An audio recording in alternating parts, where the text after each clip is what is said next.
합의해서 잘 해나가야 되는 것을 이제 정치의 본색을 말씀하시는 원칙적인 거고. 그렇죠. 네. 그렇지만은 지금 현재 윤석열 대통령이 국회를 무시하고 저렇게 시행령 정치를 하면서 뭐 개혁 입법이나 또는 특검 등에 대해서 계속 거부권 행사를 한다고 하면 그러면 국회는 그대로 있어야 되느냐 이런 문제가 나오는 거예요. 예. 그렇기 때문에 저는 국회의장은 법 정신과 국민의 민심대로 중립적 위치에 서 있다가 하더라도 개혁 입법이나 부당한 대통령의 거부권, 예를 들면 최상병, 김건희 특검 이러한 것에 대해서는 의장으로서 정치력을 발휘해서 투쟁해 줘야 된다. 그렇게 봅니다. 민주당이 법사위하고 운영위를 이번에는 꼭 두 개 다 가져야 된다. 그게 원내대표 의견인 것 같은데요. 이거는 다 일반적으로 공감하고 있는 겁니까? 민주당에서는? 그렇죠. 우리 민주당으로서는 공감을 하고 있고 물론 이제 국민의힘 원내대표가 내일 경선에서 선출되면은 우리 민주당의 박찬대 원내대표와 국민의힘 원내대표가 만나서 원 구성에 대한 본격적인 협상에 돌입되고 있겠지만은 지난 180석을 가지고 민주당이 국민들이 주었는데 뭘 했느냐 여기에 대해서는 민주당도 국민에 대한 응분의 책임도 의무도 있단 말이에요.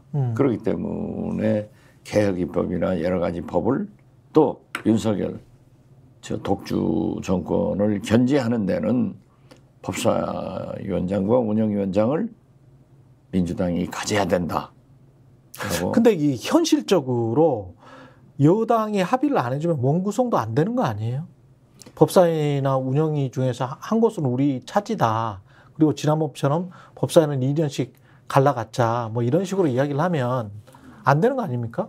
합의가? 과거에도 원 구성 협상이 굉장히 교착돼가지고 그렇죠. 구성이 한 3개월 늦어지는 경우도 있어요. 그러니까. 그렇지만 이번에는 범야권 의석이 192석 과반에 훨씬 넘기 때문에 만약 원 구성을 못하게 될 경우에는 범야권 단독으로 원 구성을 할 수도 있는 겁니다. 아, 그렇게 할 수도 있죠. 국회법이 그렇게 돼 있나요? 그렇습니다. 그냥 전체 회의에서 그냥 표결로 해버리는 거예요? 그러면? 그렇죠. 원 구성이라고 하는 것은 의장단을 선출하면은 그것이 원 구성이에요.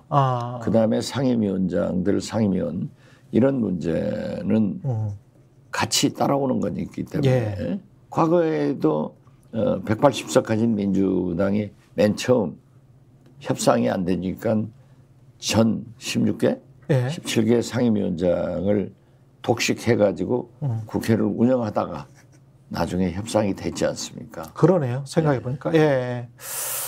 그리고 당대표와 관련해서는 이게 연임 어떻게 생각하세요? 이재명 대표가 주변 의원들에게 내가 연임해도 되겠냐 이렇게 묻는다고 하던데. 제가 맨 먼저 총선 후에 이재명 대표는 이번 총선 승리를 이끌므로써 국민들로부터 리더십에 대한 신뢰를 다시 받았다.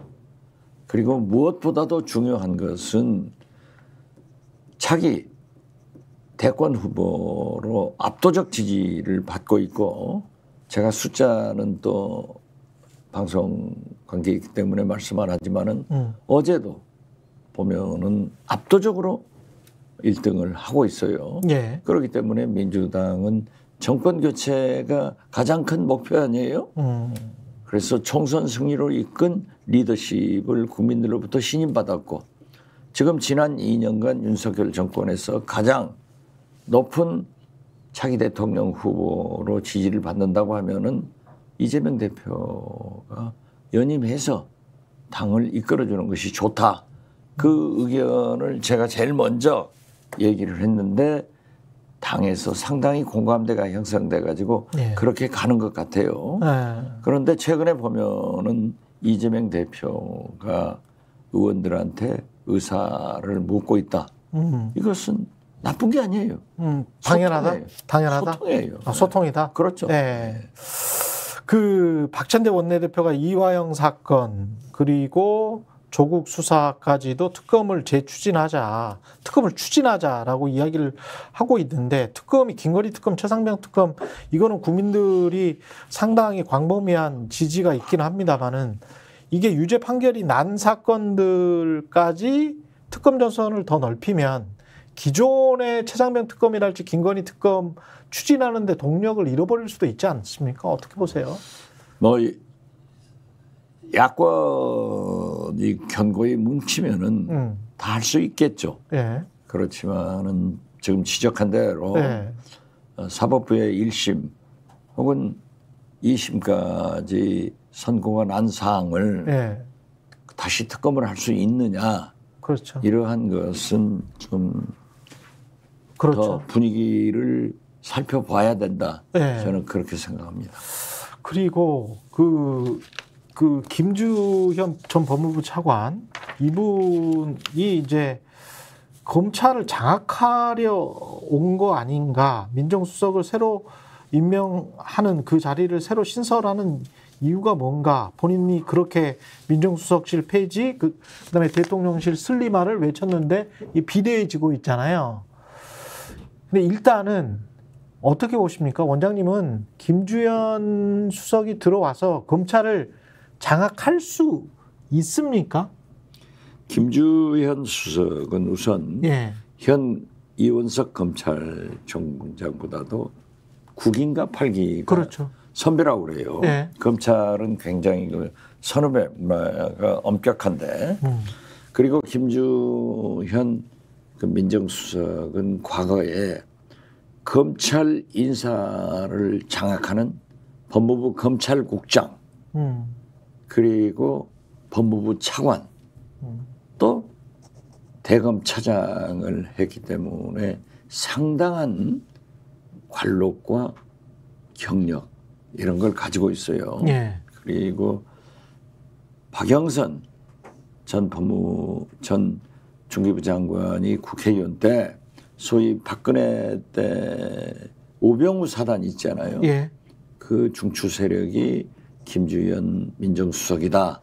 이런 걸 해가지고 상당히 국회에서도 떠든 그런 기억이 있습니다. 예. 그런데 저는 왜 이 순간에 민정수석을 임명했느냐.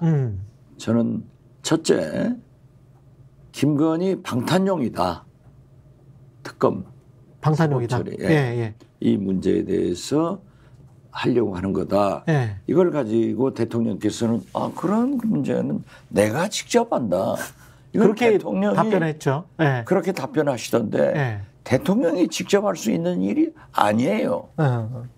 대통령이 그렇게 한가한 자리가 아니잖아요. 그렇죠. 그렇기 때문에 예. 참모들이 또는 장관들이 하는데 이건 좀 잘못된 표현 같다. 이런 생각을 하고요. 예. 방탄용 민정수석이다. 저는 그렇게 규정합니다. 스픽스는 말하는 언론입니다. 대세는 유튜브, 그중에서 스픽스. 좋아요, 댓글, 구독, 알림 설정. 여러분이 저희를 사랑해 주시고 우리가 여러분을 사랑하는 4가지 방법입니다.